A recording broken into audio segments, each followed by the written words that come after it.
I am Lamont at large. Today I am standing in front of 6842 Paris Bridge Road here in Chesnee, South Carolina.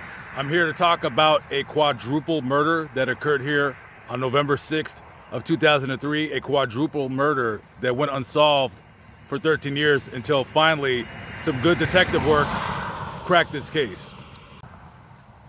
On November 6th of 2003, a customer had walked into Superbike Motorsports here in Chesnee, South Carolina, and to his extreme horror discovered 4 deceased persons. Owner Scott Ponder, 30 years of age, service manager Brian Lucas, 30 years of age, mechanic Chris Sherbert, 26, and the bookkeeper Beverly Guy, 52, who was Scott Ponder's mother.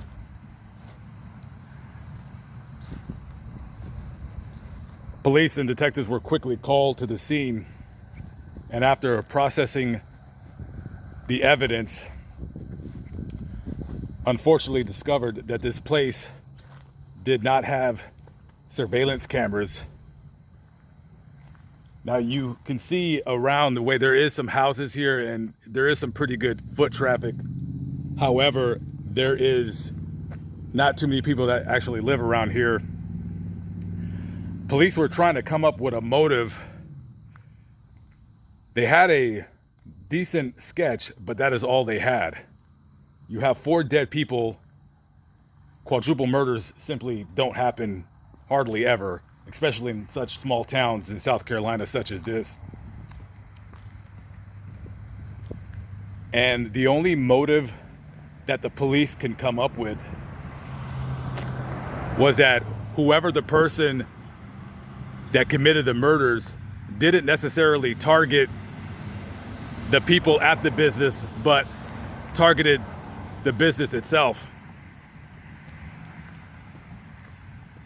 Chris Sherbert was found dead in the mechanics bay of this building. The owner was killed out here in the parking lot. And both Beverly Guy and Brian Lucas were killed in the showroom. Now, what are we dealing with here? You got to ask yourself as a detective. You're dealing with possibly a disgruntled customer. One of the first things that come up. And after going through the customer list of people who had purchased motorcycles here, they conducted some interviews, but this just kind of ended as a cold case. And for 13 years, this quadruple murder was unsolved. That is until August 31st of 2016.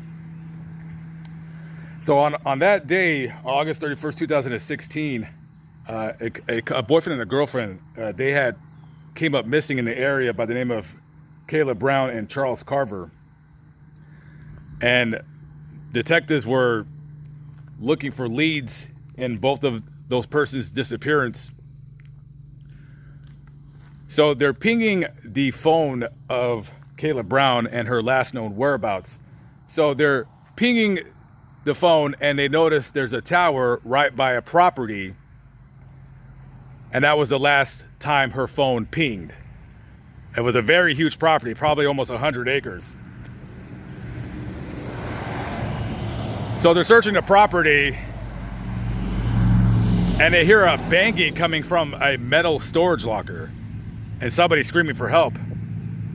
They open the metal locker and there was Kayla Brown tied up in the locker. They rescued her from there and they interviewed her and they said, who did this to you? What's going on here? And she said that her and her boyfriend were kidnapped by the man that owned that property, a man by the name of Todd Colehep.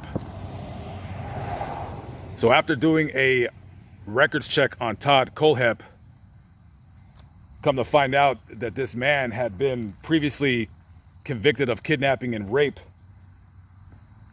in Arizona as a 15-year-old in 1986, served about 14 years in prison, got out in 2001, and then after a couple months he moved with his mother to South Carolina. Actually got a real estate license and became quite successful. She also told the detectives that Todd Kohlhepp was responsible for these murders. He had bragged to her that he killed the 4 people here and got away with it. And he also told her that he killed 2 other people. A married couple that had been reported missing in December of 2015. And the couple's name was Johnny Joe Coxey and his wife, Megan Leah Coxey. Megan was reported missing by Megan's mother. And she told the detectives that he told her that he killed both of them and buried their bodies on the property. They quickly apprehended Todd Kohlhepp, and he refused to talk to the detectives until he was allowed to do one of a couple things. 1, talk to his mother one-on-one. 2, he wanted to transfer his money from his account to the account of a friend of his for the future college finance of a friend of the son of the friend.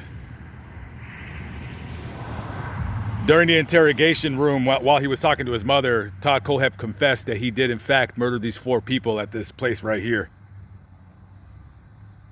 After his mother breaking down crying, doesn't know what to do, he was quickly arrested and charged with 7 counts of first-degree murder. Now, here's where the story gets a little bit odd. A little bit odd. The detectives are talking to him. They get that he's a sick, sadistic, rapist bastard. We got a serial killer on our hands. But they asked Todd, they said, why did you kill those 4 people at this very spot where I stand at now? Why did you kill them? He says he came here to purchase a motorcycle. He bought a 2003 Suzuki 750 Gixxer. Now, that's a pretty big sport bike, and apparently he didn't know how to ride a motorcycle.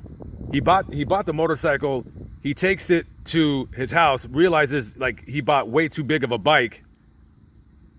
He comes back here to tell him that he wants his money back, and they told him there is no money back, and they kind of ribbed him about buying a bike that was way too big. So he left. 2 days later, the bike's reported stolen. Conveniently enough, he probably had something to do with it. And he held that grudge for 7 months after buying that bike. After buying that bike, he held the grudge for 7 months.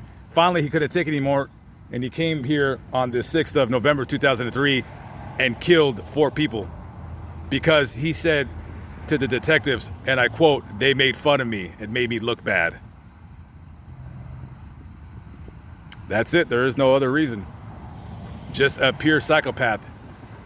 Also, to mention, he has claimed to detectives that he has many more victims out there that he has killed and that he has buried, and he will not give any details. He's also suspected of a triple murder that occurred in Greer, which is a little bit of a ways away from here, at a Blue Ridge Savings Bank, where Sylvia Holtzclaw, the teller, and bank customers Ebb and Maggie Barnes were brutally killed.